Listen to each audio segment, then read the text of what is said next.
So hello student, welcome to my channel math by Veer. अभी तक हम सीरीज कंटिन्यू कर रहे थे जो तीन तीन पार्टों में थी। जैसे अभी हमने चैप्टर कंप्लीट किया हाइट एंड डिस्टेंस और time and work.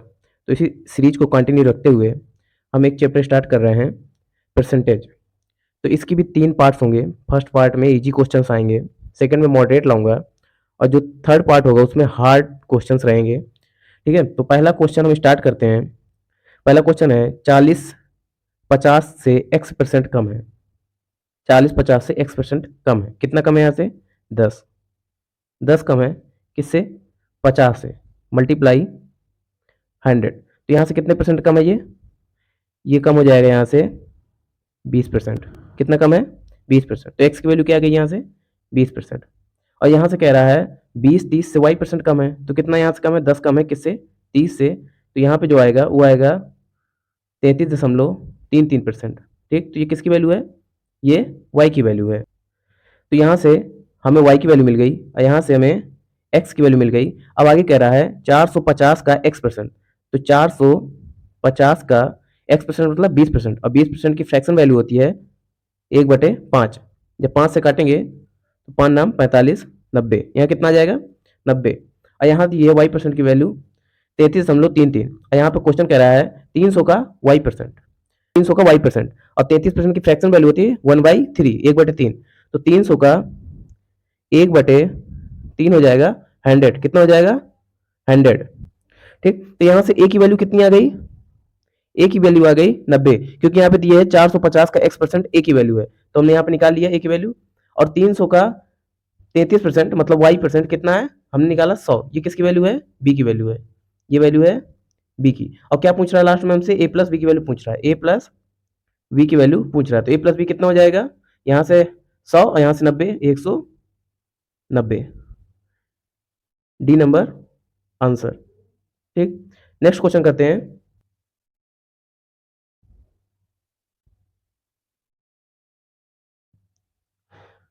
Next question है चीनी दाल और गेहूं के व्यय का अनुपात 7:13:5 है।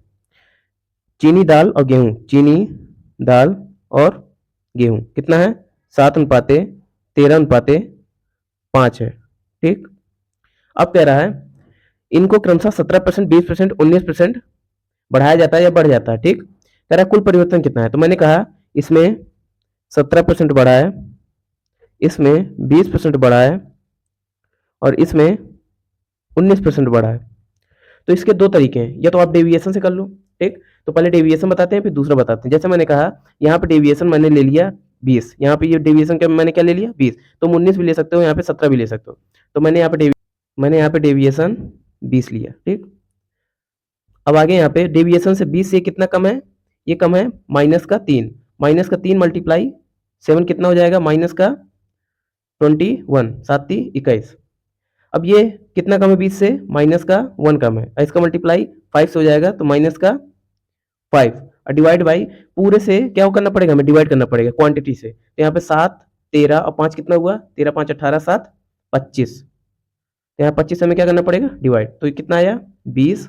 ऊपर आया -26 आ जाएगा और बटे 25। देखो अगर 25 होता है यहाँ पे तो 1 से 1 कट जाता है, यहाँ पे 19 आ जाता। ठीक, लेकिन यहाँ पे 26 है, इसका मतलब इससे थोड़ा सा कम आएगी, क्योंकि अगर 1 घट जाता तो कितना आता है? यहाँ पे 19 आता। लेकिन ये क्या है? 25 से ज्यादा है, इसलिए 19 से थोड़ा सा कम आएगी। इसका मतलब 18.95। ये तो पता है कि दशमलव में वैल्यू आएगी, तो केवल एक ही ऑप्शन है, ऑप्शन नंबर बी, जो क्या है 18.95 यही इसका आंसर है।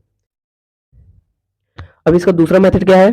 अब इसका दूसरा मेथड ये है कि अगर आप यहाँ पे 7 13 और 5 के अनुपात में दिए हुए हैं और यहाँ पे कितना है? यहाँ पे 17% की वृद्धि हुई, 20% की, 19% की। तो सीधे सीधे मल्टीप्लाई कर दो, इसका इससे कर दो।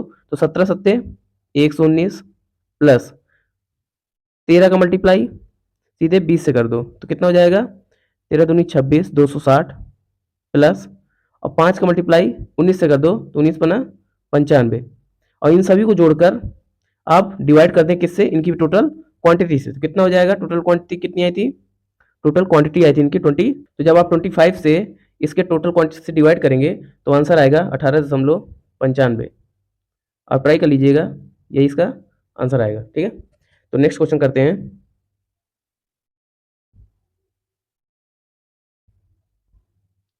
नेक्स्ट क्वेश्चन कह रहा है एक संख्या में क्रमिक रूप से 3, 7 व 8% की वृद्धि होती है, शुद्ध प्रतिशत ज्ञात कीजिए। देखो अभी तक आपने 2% का सक्सेसिव तो आपने अभी तक किया है, दो संख्याओं का सक्सेसिव आपने किया है, और वो सक्सेसिव का फार्मूला था x plus Y plus minus X Y upon 100। ये अभी तक आपने किया है। ठीक, तो अब अगर 3 का आ जाता तो क्या करते हैं, उसके लिए भी एक फार्मूला है, formula x plus Y plus Z. फिर आपको करना है plus minus X Y plus Y Z plus Z X divide by 100, और फिर plus minus X Y Z divide by 100 का स्क्वायर। ठीक, ये 3 के लिए फार्मूला है। अब इसी फार्मूले पर रख लेंगे तो इससे सीधे आंसर आ जाएगा। जैसे मैंने कहा इस फार्मूले से रखते हैं, तो जैसे मैंने यहाँ पे कहा इसका अगर जोड़ेंगे तो 7 3 10 और 10 8 18, तो यहाँ पे कितना हो गया 18, प्लस इसका गुणा करो 7 21 21 प्लस 8 7 56 56 प्लस और 8 3 24 डिवाइड बाई 100 प्लस यहाँ पे क्या कर रहा है 8 7 56 और 56 त्याई 168, यहाँ पे 10,000। अब आपको इसको सॉल्व करना है, तो जब इसको आप ऐड करेंगे तो यहाँ पे अगर मैं इसको ऐड करता हूँ तो 22 22 कितना होता है 44, 44 में एक जुड़ दिया 45, और 45 में 56 ऐड कर देंगे, 45 में 56 आप ऐड करेंगे तो आ जाएगा 101, और यहाँ पे 100 से डिवाइड करना है तो पॉइंट कहाँ पे आ जाएगा यहाँ पे 1.01, तो यहाँ पे आ गया 18 1.01, तो जब इसको ऐड करेंगे तो आ जाएगा 19.01। ठीक, अब क्या कहीं ऑप्शन दिख रहा है, देखो ये भी नहीं है ऑप्शन पे 19 पॉइंट, ये भी नहीं है, ये ज़्यादा है, सिर्फ एक ही ऑप्शन दिख रहा है मुझे 19.0.026, B number answer. Next question करते हैं।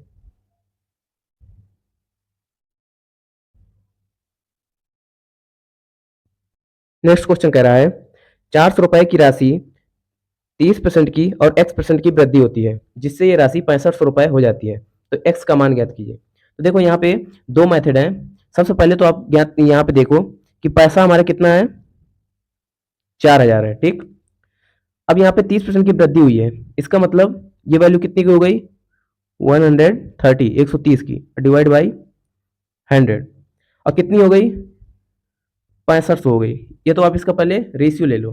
ठीक, तो यहाँ के दो जीरो यहाँ पे चले जाएंगे, यहाँ से 100 खत्म हो जाएगा, तो 1 2 3 4, और यहाँ से भी 1 2 3 4, यहाँ पे कितना आ गया 13 चौक 52, यहाँ पे कितना आ गया 65।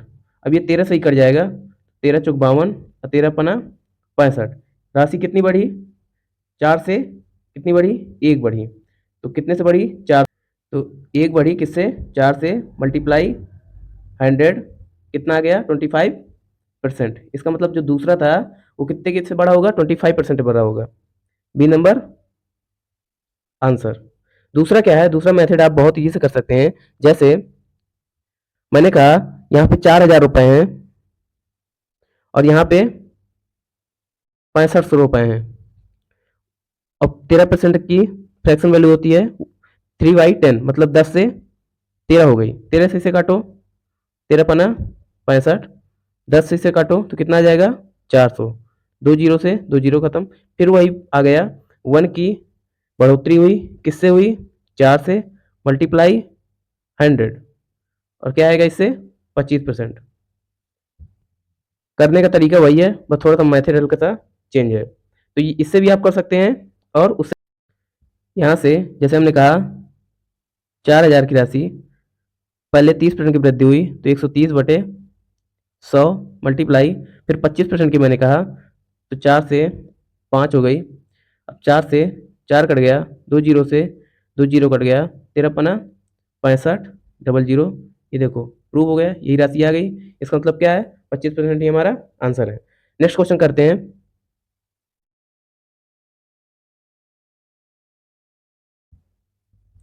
नेक्स्ट क्वेश्चन है, किसी घन की भुजा ए में x% की कमी करने पर घन के आयतन में 27.1 की कमी हो जाती है। तो x का मान देखो, हम यहाँ पे हिट एंड ट्रायल से यूज करेंगे, हम यहाँ से ऑप्शन यूज करेंगे, बहुत जल्दी हो जाएगा। जैसे मैंने कहा यहाँ पर हम 15% लेते हैं, तो 15% के 3 सक्सेसिव लगाना पड़ेगा। क्यों? क्योंकि घन का जो भुजा होती है वो ए होती है, और इसके जो आयतन होता है वो ए क्यूब होता है, और जो स्क्वायर होता है, जो क्षेत्रफल होता है वो स्क्वायर पे चलता है। ठीक है, तो हमें यहाँ पे आयतन निकालना है, इसलिए ए मल्टीप्लाई ए करना पड़ेगा, 3 बार सक्सेसिव लगेगा। तो 3 बार सक्सेसिव लगाने के लिए हम यहाँ पे हिट एंड ट्रायल यूज करेंगे। जैसे मैंने कहा पहले मैं 15 लेता हूँ, 15%, 15% और 15%। अब इसका अगर लगाना है तो मुझे याद है कि 15 15 15 का जो सक्सेसिव होता है वो होता है 52.08 अप्रॉक्स, इतने परसेंट। अब मैंने कहा हमेशा 100% होता है, अगर मैं इसे 100% में घटाता हूँ तो क्या ये 27 के पास आएगा? बिल्कुल नहीं आएगा।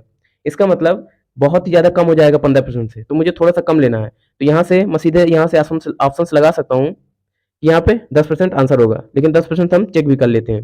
जैसे मैंने कहा अगर 10%, 10% और 10% का हम सक्सेसफुल लगाते हैं, तो यहाँ से कितना आएगा? यहाँ से आ जाएगा कमी होने पर, तो 10% का फ्रैक्शन वैल्यू होती है 1/10, तो 10 से 9, 10 से 9 और 10 से 9, ये हो जाएगा 1000 और ये हो जाएगा 729। 100 में निकालना है तो यहाँ पे पॉइंट और यहाँ पे पॉइंट। अब अगर 100 में मैं 72.9 घटा दूंगा तो यही आ जाएगा 27.1%। इतने की तो कमी हुई है, तो हमारा जो आंसर है वो है 10%। सी नंबर आंसर 27.1, यहाँ भी 27.1। हिट एंड ट्रायल से करोगे तो बहुत जल्दी आ जाएगा, वरना ऐसे तो सोचते रह जाएंगे। ठीक है, तो नेक्स्ट क्वेश्चन करते हैं। नेक्स्ट क्वेश्चन है, एक परीक्षा में 10% विद्यार्थी गणित में फेल हुए और 15% विद्यार्थी अंग्रेजी में, दोनों विषयों में 7% विद्यार्थी फेल हुए, और हमें सफल विद्यार्थियों का क्या पूछ रहा है? प्रतिशत पूछ रहा है। देखो यहाँ भी फेल है और अंग्रेजी में भी फेल बता रहा है और गणित में भी। अगर मैंने कहा 10% गणित में फेल है, तो क्या अगर 10% फेल है तो 90% पास होंगे? अगर अंग्रेजी में 15% फेल है तो 85% पास होंगे? और 7% दोनों विषयों में फेल हैं, तो क्या इसकी जो वैल्यू होगी, इस वाले को वो वैल्यू 7% फेल हुए हैं तो 93% होगी। तो अब इसमें निकालना क्या है हमको? दोनों में सफल निकालना है। तो जब भी दोनों में सफल का पूछे तो इसको ऐड कर दो और इसको सब्ट्रैक्ट कर दो। जो मैंने कहा 90 और 85 कितना होता है? 175। 90 85 कितना होता है? 175। उसमें मैंने 93 घटा दिया, तो यहाँ पे कितना? तो यहाँ पे आया 2 और यहाँ पे आया 8। 82% दोनों विषय में क्या हुए हैं? पास हो गए हैं। Option number C. Next question है, एक परीक्षा में 10% विद्यार्थी, अच्छा ये उसी का क्वेश्चन है और इसमें बोल क्या रहा है? कह रहा है कि पिछले वाले में हमसे पूछा था दोनों में सफल, अब हमें दोनों में क्या पूछ रहा है? असफल। तो इसमें कुछ नहीं है, पहले कितने दोनों में, यहाँ भी असफल दिए हैं, यहाँ भी असफल दिए फेल, और दोनों में भी असफल दिए फेल। तो हमें कुछ नहीं करना है, यहाँ पे 10 को और 15 को ऐड कर देना है और 7 को घटा देना है। जैसे मैंने कहा गणित में 10% और अंग्रेजी में 15%, तो जो ये वाली वैल्यू दी है ये हमें पहले से दी है कितनी? 7%। तो हमें इन दोनों को ऐड करना है और 7 को, तो इन दोनों को ऐड करेंगे तो आ जाएगा 25 और 7 घटा देंगे तो आएगा 18%। B number answer. तो आज की फर्स्ट सीरीज को यहीं पे एंड करते हैं। अब दूसरी सीरीज आएगी, उसमें मॉडरेट क्वेश्चन होंगे, इसी से रिलेटेड जितने भी क्वेश्चंस हैं, जैसे प्रतिशत में सब इसी से रिलेटेड क्वेश्चंस होंगे, तो उनको आप लगा लीजिएगा। उसके बाद हम सेकंड पार्ट लाएंगे, उसमें से मॉडरेट क्वेश्चन होंगे और थर्ड वाले में थोड़ा डिफिकल्ट क्वेश्चन होंगे। हम हर टाइप के क्वेश्चंस लाते हैं, एक टाइप के 2 क्वेश्चन नहीं कराते हैं, सिर्फ एक ही क्वेश्चन कराते हैं। ठीक, तो मिलते हैं नेक्स्ट वीडियो में।